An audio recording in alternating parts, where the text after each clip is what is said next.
Well, Mr. A, who is giving evidence, who is actually an investigator in the political killings task team, has revealed a lot of things and mostly about Katiso Molefe. He has told the commission how Katiso Molefe was directly involved in the killing of Mr. Swart and many others. However, what became too much interesting than most of what he was saying is how he spoke about the envelopes that were going out to buy people, to buy even judges, to buy prosecutors. This means that when we see a criminal like Katiso Molefe and the others before going out, the allegation is that they might be out because they paid somebody, because these people keep getting bails, and you wonder how is it that they get a bail after the evidence is clear about what they did and the danger that they might be when they're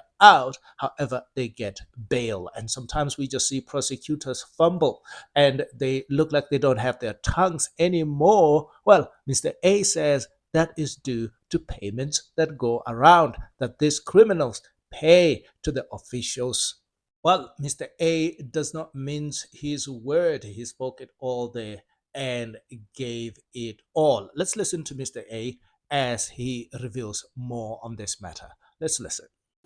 A, if we can then go to page 12 of your statement, and here you now deal with uncomfortable incidents and the first signs of possible interference. And we are now at paragraph 36. If you can just tell the Commission about that incident. Yes, in this paragraph, I'm going to deal with the first signs of discomfort that we're now confirming what we saw when we went for the first appearance in Vereeniging.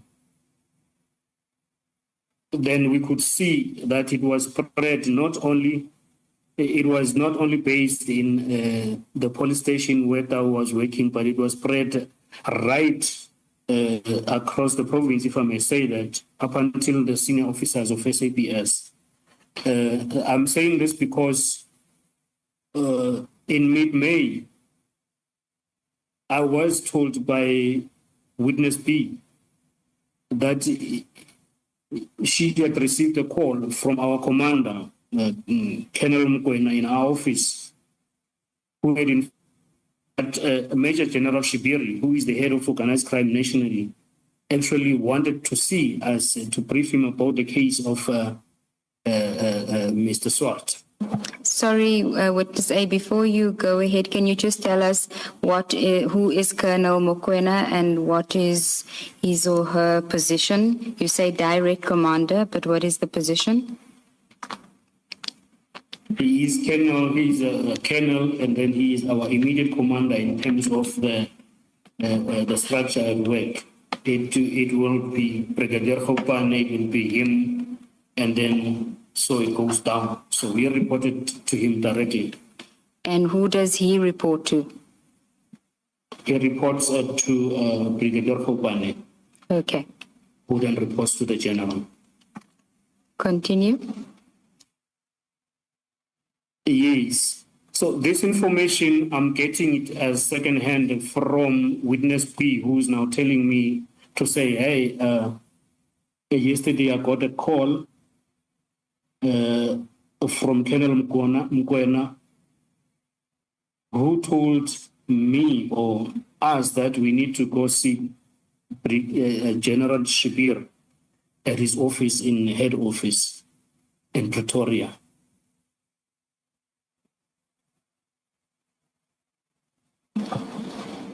And then further than that, witness B says, actually, it seems like when Colonel Mokoena was calling her, he was together with General Shibir at one place.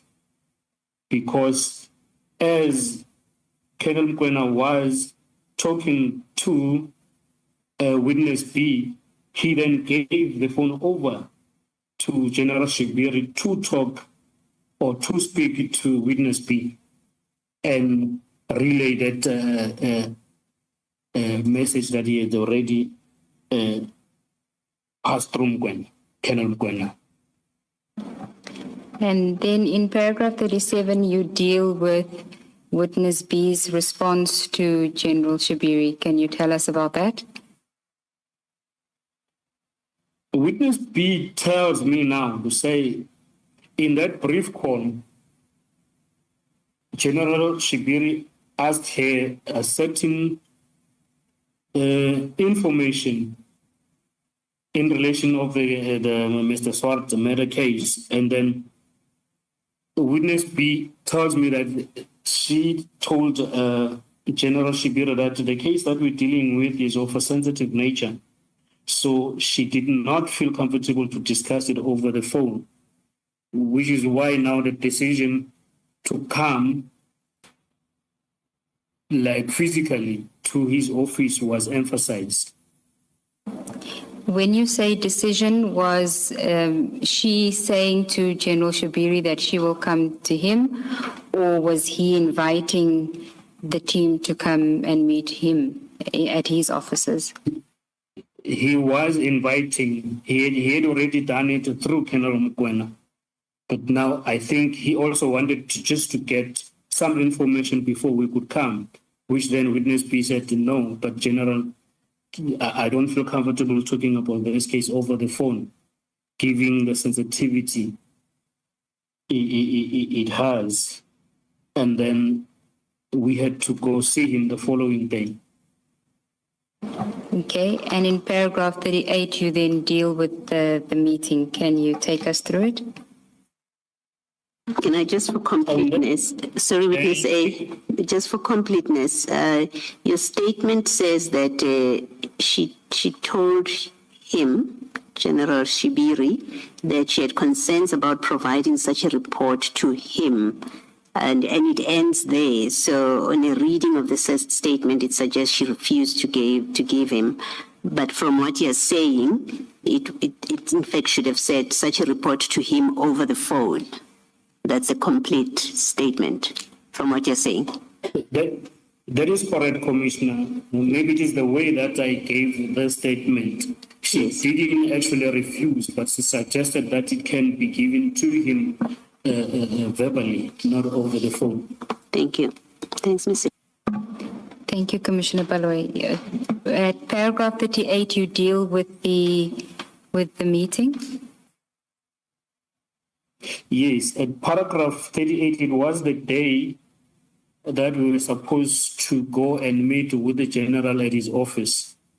But given the lot of work that we had on this docket, we could not just drive in the morning and go see the general. We had to do the task that was at the hand, the investigation on this case. Then much later on the day, then we drove to Pretoria in the company of the member that had gave us the instruction to go attend to the crime scene from Brigadier Khopane on the 17th.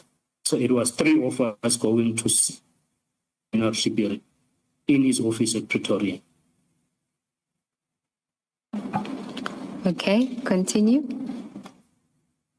Yes, and then when we arrived at the office of the general, we were welcomed in, and then the meeting started. It actually was not even a formal meeting.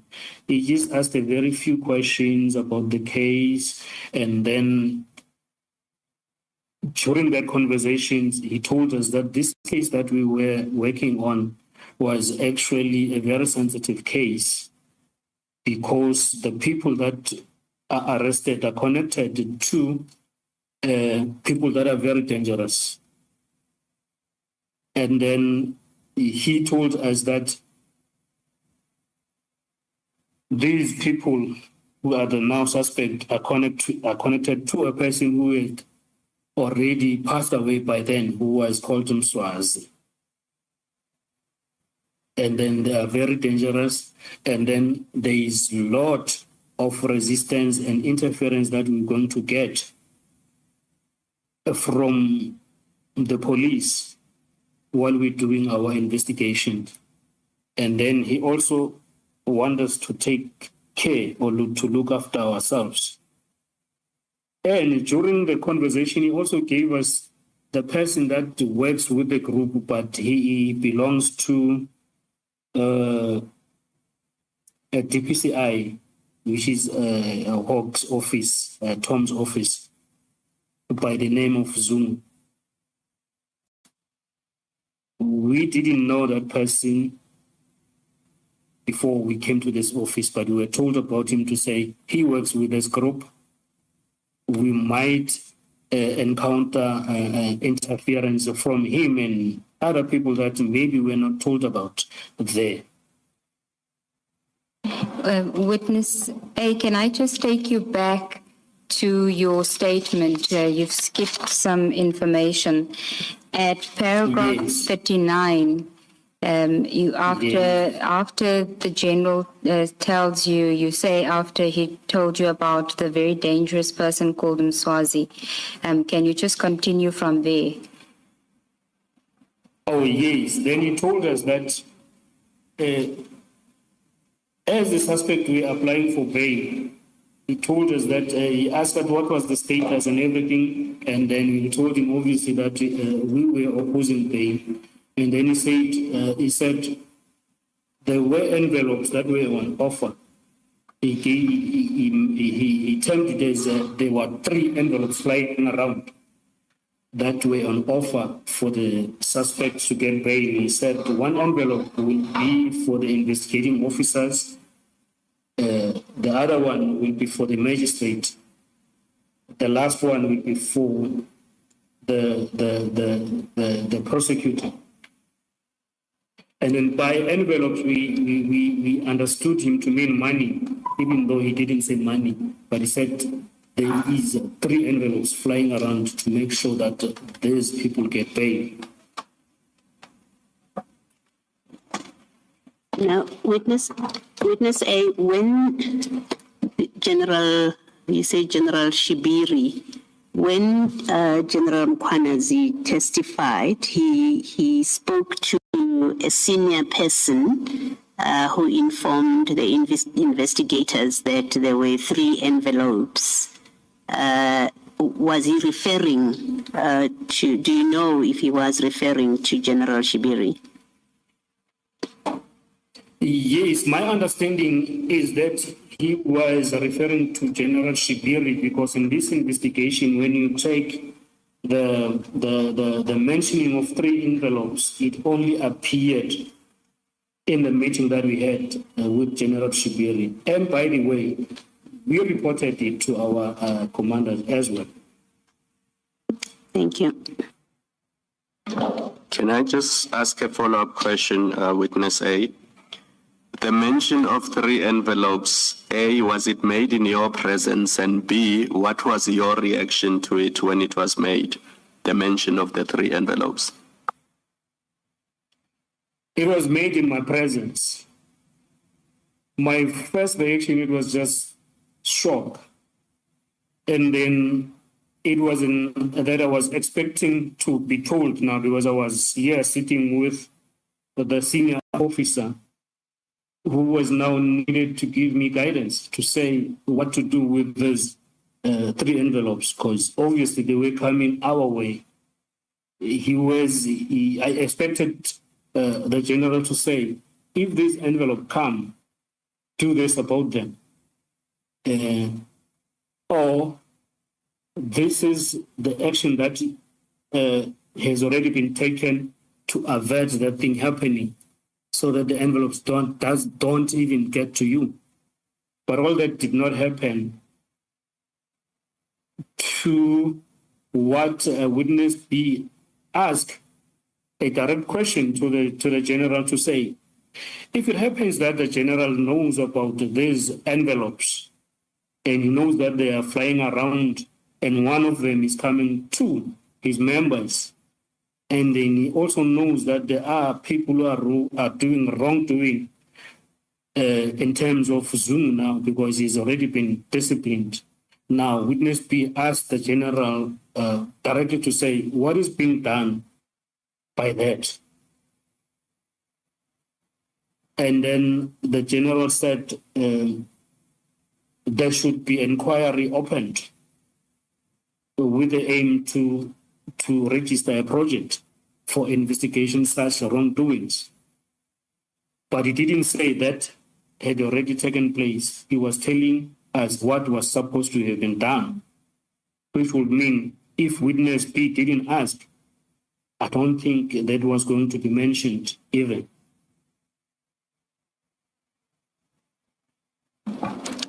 Thank you, Witness A. May I, sir? Do you in paragraph 40, and you've already mentioned in your evidence the reference to Zungu, do you know if General Shibiri has done anything or taken steps relating to this Zungu police officer? No, Commissioners, we did actually not do a follow-up on that. We don't know if anything was done to Zungu. Neither did we ever identify who this Zungu person is. Thank you. Thanks, Mr. Thank you, Commissioner Baloyi. Witness A, just to go back to the reference to 3 envelopes by General Shibiri, was it your understanding that he was saying that he knew that there were 3 envelopes available if you were willing to accept it, or was he saying that he had the envelopes for you? No, what I understood is that he was saying he knew that there is envelopes that were ready, which one of them was meant for the investigating officers.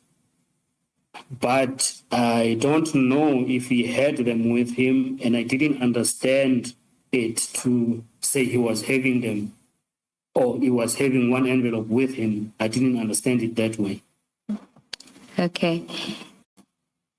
In paragraph 40, you dealt with Zungu, but your statement starts with another person. Can you read that and then just explain whether General Shibiri expanded on that issue?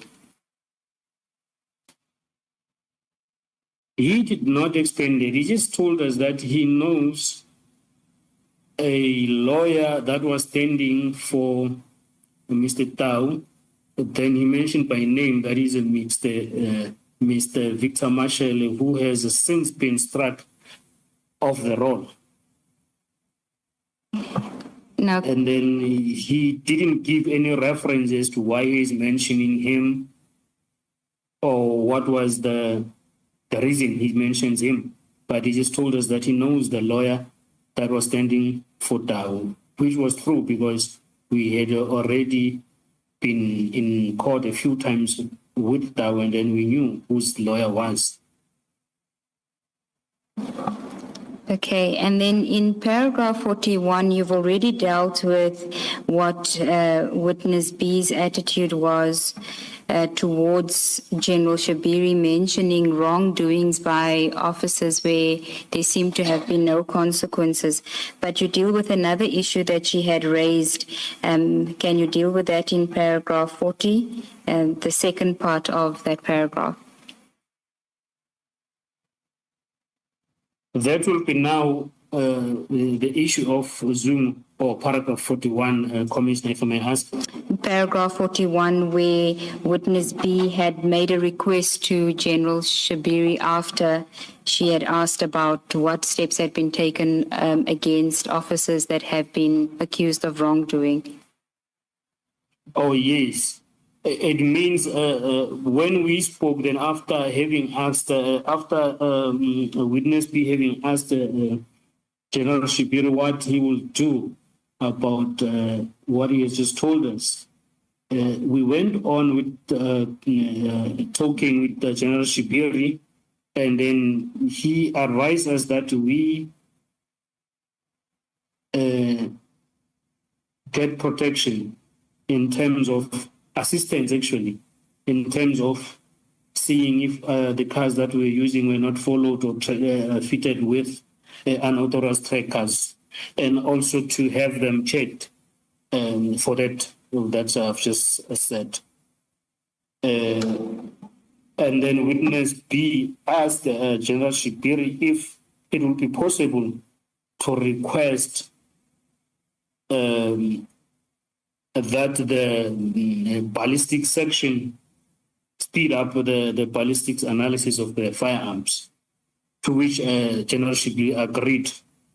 And then he took the phone and then he made a call to a person that he referred to as Brigadier Mlauz at Ballistics Pretoria and requested that the ballistics be fast-tracked. Can I just follow up on that? Was there an issue with the ballistics at that stage? Why would there be a request for it to be expedited? At this time, there was no delay, but we just knew that usually your ballistics will be what delays the investigation in our experience. You will do all your investigation, then you complete it, then it will be the ballistics that is holding back the investigation. So we just was requesting for an assistance from that front. And you have dealt with it, but if I could just ask you to then read paragraph 43 and 44 into the record. Before you do that, let me take you back to paragraph 40. Did your investigations ever reveal that Zungu was working with the suspects? No, it did not reveal it because we actually did not conduct that investigation, because it would need a complete parallel investigation. And at that given time, we had a lot on our hands. We actually were focused with dealing with the case of murder and linking the other suspect who had, that we had already identified as the hit organizer, which is Kadisom Leaf. So we didn't really undertake to do that investigation, commissioners. And did General Shibiri ever mention this subject to you again?